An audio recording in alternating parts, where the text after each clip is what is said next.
젊은 여성분들은 보통 이런 부분들을 좀 보완하기 위해서 지방 이식을 많이 하게 되고요. 이마라든지 뭐 앞볼이라든지 턱끝 같은 이제 포인트가 될 만한 부위들을 중점적으로 이식을 한다고 보시면 될 것 같습니다. 자, 이제 우리가 40대 이상으로 좀 더 이제 나이가 들기 시작하고 피부가 처지고 나서부터는 지방 이식의 포인트가 조금 달라지게 되거든요.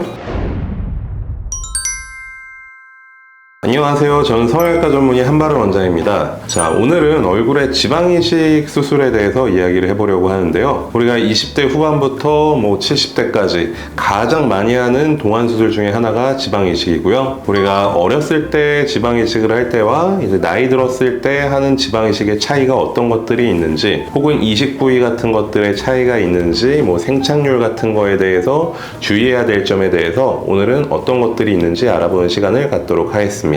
20대에서 40대 초반까지 젊은 여성에 있어서는 사실 지방이식은 조금 부족한 볼륨을 살짝 채우고 얼굴을 조금 다듬어서 매력적으로 보이기 위한 목적이 좀 크다고 할 수 있는데요. 이 시기에는 보통 이제 다이어트라든지 출산 같은 걸로 이제 몸무게의 변화가 굉장히 심한 시기거든요. 이제 몸무게가 크게 이렇게 변화를 하게 되면 이제 얼굴에 있는 지방들도 당연히 영향을 받게 되겠죠. 이제 볼륨이 빠진 것들 자체가 쉽게 드러나서 도드라지는 부위들이 좀 있습니다. 뭐 대표적으로 앞볼이 대표적인 부위라고 할 수가 있고요. 앞볼 볼륨이 이제 빠지게 되면 전체적으로 평면적인 얼굴이 되기가 쉬운데, 앞볼이 이렇게 쑥 들어가니까 당연히 평평해지겠죠. 평평해지면 앞볼과 다크서클과의 이제 경계선 자체가 조금 불명확해지기 때문에 다크서클은 오히려 좀 더 도드라지게 되고 좀 피곤해 보이는 인상을 받게 되는 경우가 많죠. 또 유전적으로 영향을 받는 부위가 있는데요. 이제 이마 같은 경우에는 유전적으로 살이 없으신 분들이 있거든요. 그러면 이제 뼈의 라인이 굉장히 드러나게 돼요. 그렇게 되면 울퉁불퉁하게 느껴지게 되고요. 턱끝 같은 부위 같은 경우에도 이제 턱뼈가 잘 발달이 되지 않은 경우에 이제 무턱처럼 느껴진다든지, 아니면 이제 턱뼈 끝이 완만하게 이렇게 평평한 경우에는 턱선이 살지 않고 이제 V라인처럼 날카로운 라인보다는 이렇게 두터운 U라인처럼 이렇게 느껴지는 경우들이 있는데, 젊은 여성분들은 보통 이런 부분들을 좀 보완하기 위해서 지방이식을 많이 하게 되고요. 그래서 이제 전체 지방이식을 하더라도 뭐 얼굴 전체에 쫙 지방이식을 하는 게 아니라 보통 이제 이마라든지 뭐 앞볼이라든지 턱끝 같은 이제 포인트가 될 만한 부위들을 중점적으로 이식을 한다고 보시면 될 것 같습니다. 자, 이제 우리가 40대 이상으로 좀 더 이제 나이가 들기 시작하고 피부가 처지고 나서부터는 지방이식의 포인트가 조금 달라지게 되거든요. 이때부터 이제 수술하는 의사가 고려하는 것들이 크게 이제 두 가지가 있는데요. 첫 번째로는 얼굴 전체에서 나타나는 이제 볼륨 감소를 좀 생각을 하게 돼요. 이제 풍선으로 예를 들게 되면, 젊었을 때는 풍선에 이제 바람이 적당하게 모든 공간에 차 있다가 나이가 들면서 풍선에 바람이 살짝 빠진 것처럼 늘어지게 되는 거죠. 얼굴 전체에 이제 지방 자체가 감소하게 되면 잔주름들도 늘고 피부에 탄력도 없어 보이게 변하게 되거든요. 일단은 이제 보통 체형에 비해서 살짝 마른 편인 분들, 그런 분들은 대부분 이제 이런 변화들이 있기 때문에 얼굴 지방 이식을 할 때는 얼굴의 특정 포인트보다는 먼저 전체적인 얼굴에 볼륨을 주는 쪽으로 생각을 하게 되죠. 자, 두 번째가 좀 더 중요한 포인트인데, 나이가 들면서 지방이 빠지는 것도 있지만 그보다 더 중요한 건 이제 얼굴이 나이가 들면서 지방이 좀 밑으로 이렇게 이동하는 현상이거든요. 이제 이런 현상은 이제 피부 탄력이 좀 처지면서 생기는 것도 원인이긴 한데, 사실 더 근본적인 원인은 얼굴뼈가 좀 흡수되는 현상이라고 볼 수가 있어요. 이제 얼굴뼈가 흡수되는 게 뭐냐 하면, 그냥 대표적으로 예를 들게요. 우리가 20대 때 젊은 남성과 뭐 80대 때 할아버지의 다리뼈 사이즈를 비교를 하면 사실 똑같은 사람이라도 당연히 20대 때 뼈가 좀 더 건장하고 크고 튼튼하거든요. 마찬가지로 얼굴에서도 같은 변화가 일어나기 때문에 우리가 나이가 들게 되면 얼굴뼈가 조금씩 감소하게 됩니다. 그걸 이제 흡수라고 부르는 거고요. 지방이 빠지는 것처럼 이제 뼈가 흡수되면서 튀어나왔던 곳은 이렇게 평평해지고, 평평해졌던 곳은 안쪽으로 움푹 패이기도 하거든요. 근데 대표적으로 눈에 띄는 부분이 이제 상악골이라고 불리는 곳, 이제 앞볼 바로 아랫부분이고요. 그리고 이제 아래턱뼈나 이제 뭐 관자놀이 윗부분이에요. 자, 이런 부분에 뼈가 흡수되게 되면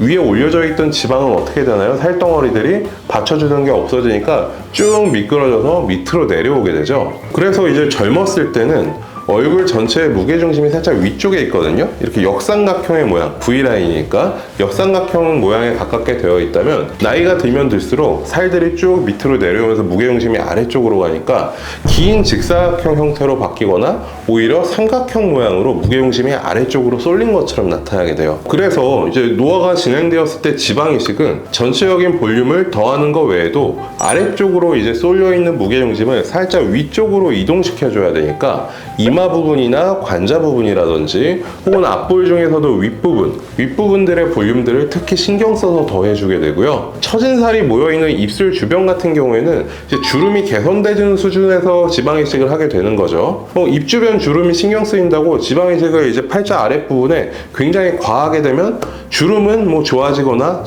어떻게 보면 없어질 수는 있을지 모르겠지만 얼굴 전체 균형에서는 언밸런스한 느낌을 받게 되는 거죠. 아래쪽에 살이 팽팽하게 차는 거니까요. 또 이제 나이가 들게 되면 아무래도 이제 몸이 젊었을 때보다는 건강 상태가 떨어지기 때문에 지방 이식을 했을 때 생착률도 좀 신경을 써줘야 되거든요. 이제 생착률 같은 경우에는 한 부분에 너무 많은 지방을 집어넣을수록 떨어지게 되는데 이제 아이러니하게도 이제 나이가 들었을 때 오히려 필요한 지방은 좀 더 많게 되죠. 왜냐면 전체적인 볼륨도 신경 써줘야 되고 포인트 지방도 넣어줘야 되니까.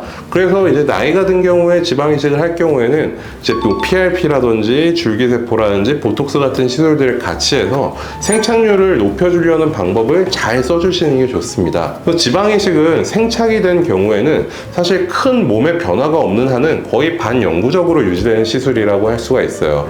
하지만 이제 나이가 들어서 지방 이식의 지속 기간이 떨어진다고 느껴지는 이유는 결국은 노화가 진행되고 가속화되기 때문에 내가 넣어놨더라도 내가 나이가 드는 속도가 좀 더 빠르니까 쭉 떨어지게 되는 거죠. 어렸을 때는 우리 몸에 큰 변화라는 게 뭐 몸무게가 살짝 변하는 정도라면 나이가 들었을 때는 우리가 한 번 아파도 몸에 과도한 부담을 주게 되거든요. 그래서 무엇보다도 몸의 건강을 유지하는 게 가장 중요하다고 생각을 하고요. 이제 거기에 따라서 이제 우리가 동안 수술이라든지 여러 가지 시술들이 따라와 줄 때 좀 더 젊음을 오랫동안 유지할 수 있다고 생각을 합니다. 오늘은 지방 이식, 젊었을 때 했을 때와 나이가 좀 들었을 때 지방 이식이 어떻게 다른가에 대해서 차이를 좀 알아보았고요. 다음번에도 좀 더 좋은 정보로 찾아뵙도록 하겠습니다.